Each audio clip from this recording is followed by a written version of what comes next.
Alam mo, yung pagbabalik loob sa Diyos, may kinakasangkapan ng Diyos para ang tao ay makapagbalik loob.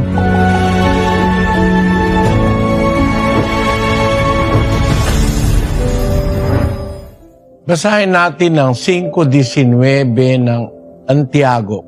Mga kapatid ko, kung ang sino man sa inyo ay nalilihis sa katotohanan at siya'y papagbaliking loob ng sino man, ay alamin nito na ang nagpapabalik loob ng isang makasalanan mula sa kamalian ng lakad niya ay magliligtas ng isang kaluluwa sa kamatayan at magtatakip ng karamihang kasalanan.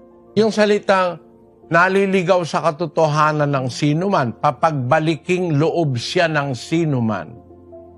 Alam mo, yung pagbabalik loob sa Diyos, may kinakasangkapan ng Diyos para ang tao ay makapagbalik loob. Maaaring ang asawa, anak, magulang, kaibigan, maaaring kaaway.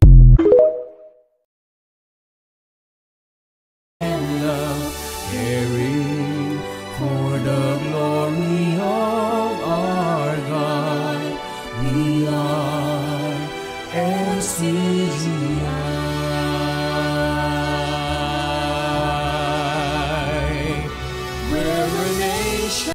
Salamat sa Diyos